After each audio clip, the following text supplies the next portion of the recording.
ReZero, Season 2, Episode 20. What happened to Roswell? What is the deal with the sanctuary? That's just Roswell, though.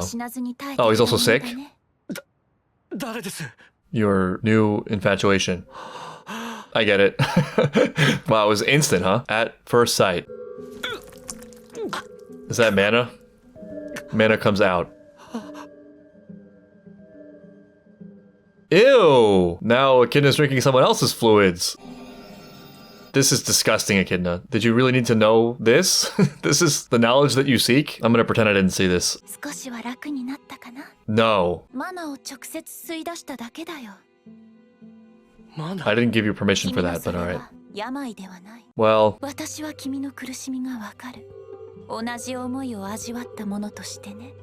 I understand you. And only I understand you. Doesn't it feel good? Why don't you be my servant? Get on your knees and beg. Sweet, sweet boy. Mommy's here now. Just surrender. That's honest. Wow. Interesting meeting. I get it. I mean, you know, I've done more for less. I've had my own encounters, which is... This is the old Roswell, huh? He seems like a decent and not totally clownish guy. I guess just trying to piece it together enough to project something. It would warp you, right? Like, if you ceased to see life as something that had actual significance, or lives that had significance, and it was just like a game. There were no stakes, nothing really mattered. And the thing about lines like that is, once you start down a new direction that involves crossing a line, just the crossing of the line itself creates the momentum, and you start to accelerate into it. Romance is optimistic, but I fell for Echidna too, so. So they go way, way back, huh? All living for Echidna. We've been in the house of Echidna the whole time, and I just never realized it. Her reach extends way beyond the sanctuary.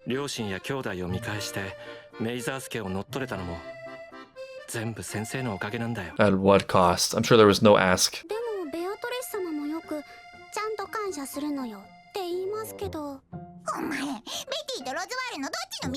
I hate that question.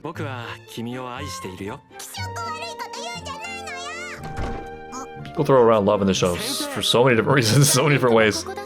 Good, my puppets have assembled.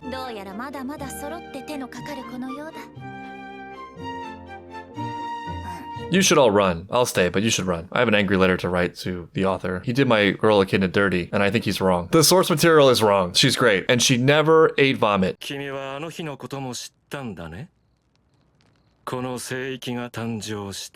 And what the hell? Yeah, please tell us something. I think he's less irritating now that he's not singing. He also seems normal. That's been one of the biggest things out of this arc. It's just like the normalcy of some of these characters. It's sad.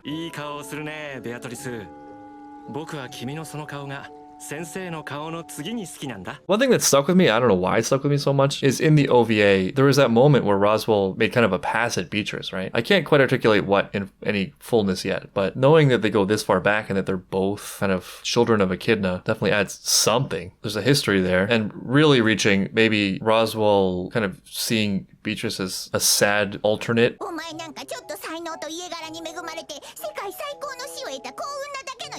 Yeah, he is kind of living the greed path, right? The greed what if. He gets her knowledge.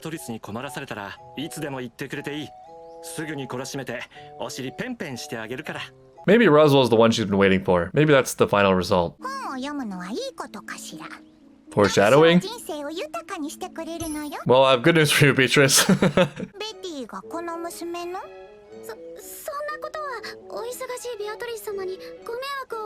She doesn't seem that busy. She seems just kind of to be around all the time, quibbling. The butterfly signal has been activated. What went wrong? I mean, at this point, it doesn't even seem like Echidna's doing anything all that diabolical or crazy or manipulative.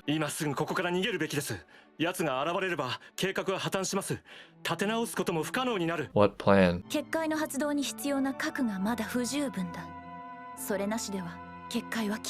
Ryuzu, how do you feel about... Actually, yeah. That's sort of a crazy thing to volunteer for. And they've been thinking this the whole time without telling her or talking to her about it. They have some remorse about it, right?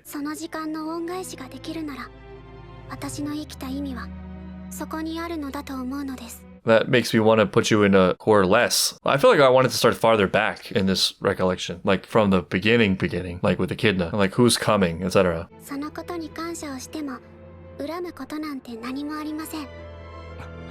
All we've seen from their dynamic is him being nice to her. ここでベアトリスを呼ばなかったら、僕も先生も一生あの子に恨まれますよ。呼んでもそうかもしれませんが。わかった。助言に従おう。 She seems pained by that, and I trust these feelings to be real because she's evil and manipulative, but in a very straightforward way. Who are you and why do you look like that?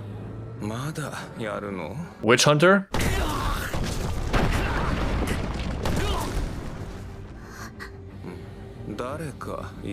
This is like another witch? What is it? There's another one besides vanity. Witch of depression?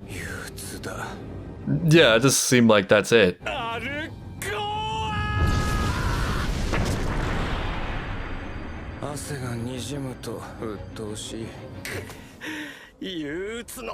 Melancholy, they're devil of melancholy. Do we have devils in addition to witches? Or is it just because he's a dude?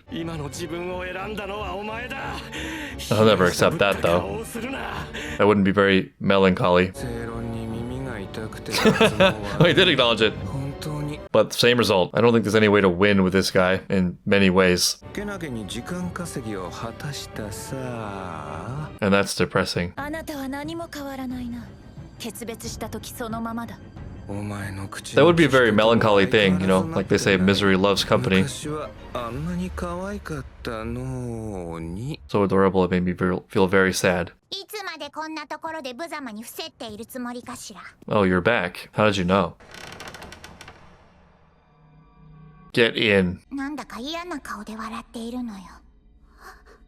I mean, this is a lot to ask and do. I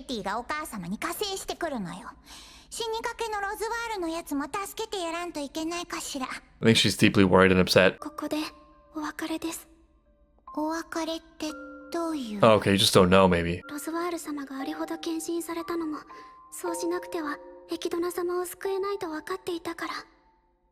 Yeah, she fears for her life.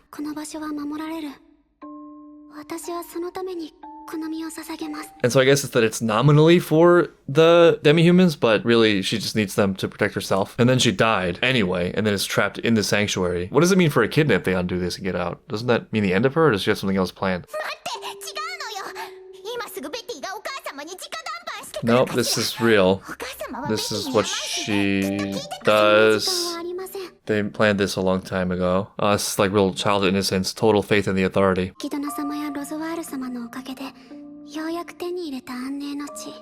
Why is the not witch of vanity trying to kill them and greed?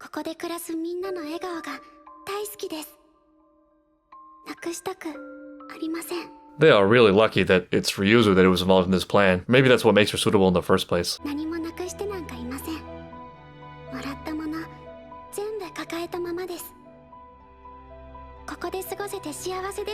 mean, this is a really beautiful act of service. It's sort of overwhelming and kind of unpalatable to watch her do this. And don't spend all your life in a library. This would be a great time for the rare Beatrice, honest, emotional, heartfelt expression. That's a painful thought. And it's real how something like that would come to mind, something that specific. I mean, the only silver lining, I guess, is that it's not death, really, right? It's just she's kind of going into a unconscious spirit plane for a while. Yeah, what's the implication for Roswell?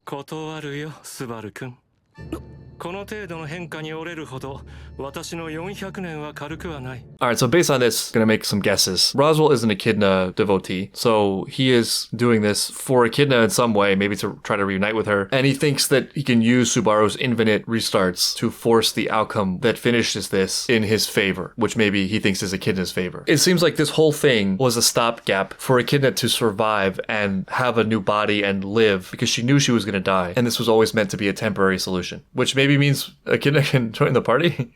Maybe his book isn't so much a prophecy or a predictor, but like an instruction manual from Echidna on like what to do for Echidna.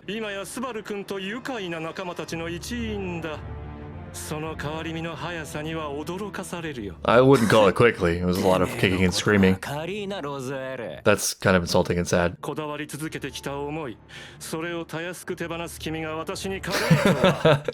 家族を本当に愛していたのなら、そんなに愛 This して is いた still の raw な and ら sensitive. そんなにたやすく変わってしまうものなのか。 This is gonna strike a nerve because the truth is he hasn't fully embraced all of this yet. 俺様は別に喧嘩に負けたってだけで大将についたわけじゃねえよ。俺様は10年ずっと。 Oh, this is actually great. This defies my expectations. 弱え弱えそのまんまでいろって言われるより。お前は強いから必要だって言われ方につきたく That's a really cool line. I like that. だろうが。 I like this new Garf. Yeah, I'm them. I understand. It's inspiring. Finally, this is so much better. 思いの強さは変わってないはずだ。変わらないままあいつは変わったんだよ。 You're the one who carries no weight. You. 同じ方向を向いてくれさえすれば一緒にやっていける。 Yeah, it's true. If you started caring again about, things other than echidna, if you didn't just write it off as not being important. そのただ人である君に何ができる？何もできはしない。できるものか。 A little bit threatened. 思いは変わらないものだからか。そうだ。ずっと長い時間 This sounds like cope. 誰かをずっと思い続けることが強い気持ちだって分かってるのに、どうしてその弱さばっかり見ようとするんだよ。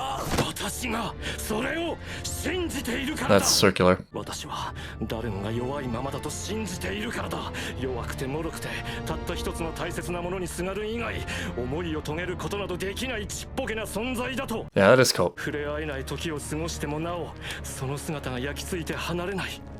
魂を焦がしてやまないんだ。 There's something about that that's beautiful and admirable, but he just justified way too much in its pursuit. 私と君にとって肝心要の一人が残り続ける限り勝負は終わらない。 Well, this creates an out, no? Not that it's easy, but if that's what you want, and if that's all you want, then maybe there's a path to us all getting what we want. 夜べをなくし、自分の抱える後悔に押しつぶされ、変わるなんて大望を抱いたことを悔やみ。 Oh, this is the flaw. This is the evidence that's going to bite you. He's so determined to write her off. Weirdly, people like this, who are hell-bent on the inherent wretchedness or whatever of humanity, some negative trait, they then get stuck having to defend something that they don't actually want and is not even good for them. Usually it's a self-defense mechanism. It's a way of coping with something painful. But then that thing itself is painful. This is not Roswell, but just an example of the same kind of thinking. Imagine if the way you're trying to recover from a failure or massive disappointment is by explaining to yourself and adopting the philosophy that life is just a game of those who are chosen and those who are not, and it's predestined from the beginning. Well, then that becomes what you think, or what on some level feels like a salvation, and maybe at least isn't as burning of a pain as just accepting at face value the pain or disappointment. Well, now, because this has been your pillar to get you through it, you're now defending this pillar and rely on this pillar of thought, because to break it would mean returning to something that you fear is way more painful, which is weird because then any evidence that comes along that there actually could be hope for you, that you're not doomed, you weren't born as a non-chosen one, is threatening, and you end up defending the imprisonment of thought that you yourself have created. You are the warden of your own personal prison all alone. That's the feeling I get with this whole, people are just wretched explanation that Roswell's coming up with, and Amelia will threaten that. 人の魔女と同じ執事は生まれながらに背負った呪い。魔女と蔑まれる必然だよ。 I mean, that's possible, but I don't even think that's the most important thing. 変わる余地のないもんだって信じてるお前に俺たちが叩きつけてやる。 With your fists? Or with the truth? This pose again. 金色のハーフエルフエミリアの騎士。 The self-proclaimed knight.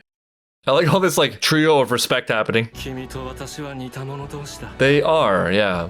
思い人に理想を強要するという意味。 That's really interesting. お前は弱さ、俺は強さを信じる。 But I do think that's a critical distinction. 点だけはうなずいてやるよ。 They're both crazy. That's true.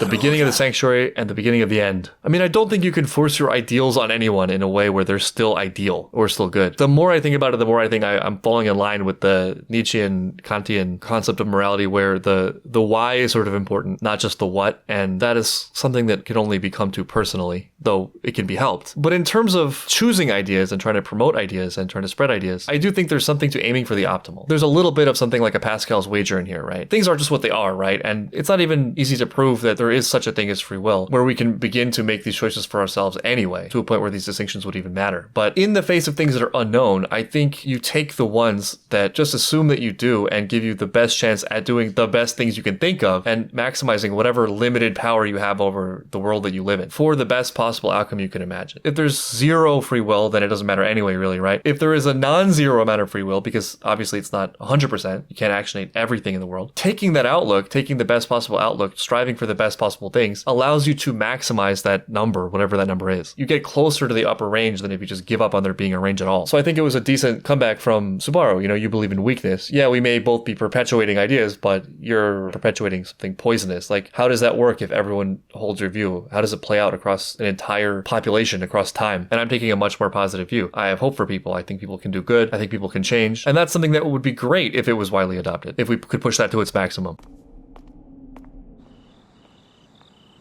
That headband has crazy significance now. Now she knows. And Ram shows up. At least there's someone there for her. I bet we have a plan for this. I'm gonna need you to come and help me gloat in front of Roswell. And new ending also. We get both an opening and an ending in an episode of ReZero. Looks like Amelia's on the moon. Oh, is this one of those standing around emotionally? Oh, she's on the water. And color. I believe in you. I mean, great and fitting name and message for this episode. What does this look like? Fan art? I don't know, something about this style. Looks like something you come across on Google and can't use for anything. And Subaru's there. I guess the net result of that conversation was overwhelmingly positive, giving her something to lean on, and I'm glad. Forgive me for cheating here, but I'm coming back to this video after doing a little bit of editing. Just a couple things came to mind. One is that I was so focused on the grossness of the kiss scene with Echidna and Roswell. It didn't occur to me at the time that actually also was Roswell drinking Echidna's fluids, which sort of sheds the rare doubt on Echidna's character about what she may have done there and what the fluids are used for and how much of an influence they are and how much they can take hold of a person's choices. I'm just wondering here, but like how much of Roswell's absolute love and devotion, though it would be disappointing if it's zero, right, are actually his sincere love and devotion and not like her toxic saliva. The other thing is, I think there's a hint in this episode that Roswell's uncanny, horrific singing comes from melancholy. And there is something a little bit similar about their appearances, no? Roswell making some weird pact with melancholy or being affected by their battle, maybe. And then thematically, just revisiting this again, as it sits with me, I increasingly love this conversation between Subaru and Roswell and really admire Subaru's take here. I think one of the key things about it is that wanting to maximize the amount of hope you have in people or in the positive view you take doesn't exclude looking at things realistically. When I was watching Attack on Titan, I got accused a lot of being an idealist, as if that was a bad thing. Though I can understand the criticism, right? It's like you have rose-colored glasses, you're not allowing for the reality of humanity, but I think they're not mutually exclusive. By understanding the evil that exists in humanity and the evil things that happen, past, present, and future, you are still and also capable of seeing the beauty and the potential. And then there's the question of how do you treat that practically? And I think there is absolutely a mistake in denying the reality of the world. The truth is kind of paramount, but there's also a mistake in getting tunnel vision and going into identity-based thinking or categorical thinking because you don't know how else to cope with the reality of the darkness that you're experiencing. Things like people always fail and people are always weak. I don't know necessarily for Roswell, but I think the way I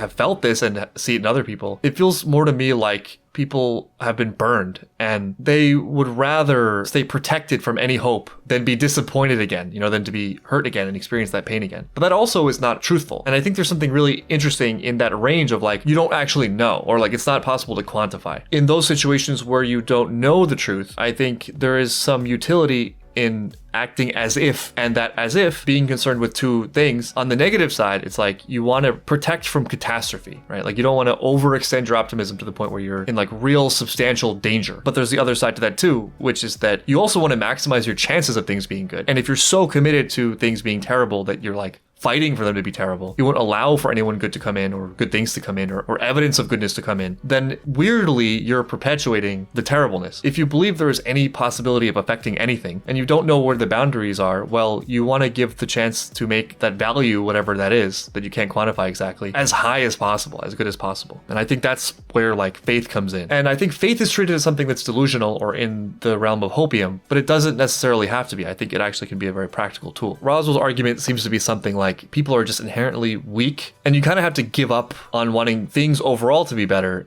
and then just focus on like one thing. And I think maybe what he's implicitly saying is something like the ends justify the means, right? Like, I can't wait around for people to just like do good and for the world to improve. But I do really love Echidna, and I'll do anything to make that happen. And I guess also because everyone is weak and no one can do anything good, they are something like obstacles and they deserve to be used, and their lives don't matter. Nothing really matters except for my goal. And that's just the way the world is. It's dog eat dog. And I'm going to be the dog that eats. And I do feel some sympathy for that, actually. And I don't think there's nothing respectable in there. I think the drive is great. The passion is great. The will is great, but it's not real. People are capable of things. People can surprise him. The only way good things could happen that he would want would be for people to not take his view. People are real and have value, even if it's convenient to think of them as tools. And it ends up being a self-fulfilling prophecy. I don't think Subaru necessarily would deny a lot of what Roswell's saying, even. The difference is in what they're choosing to do about it and how they're choosing to face it. And Subaru's response immediately just feels so much more satisfying and strong and non-conciliatory that, to me, this argument makes Roswell seem so broken, he ceases to even be threatening to the same level.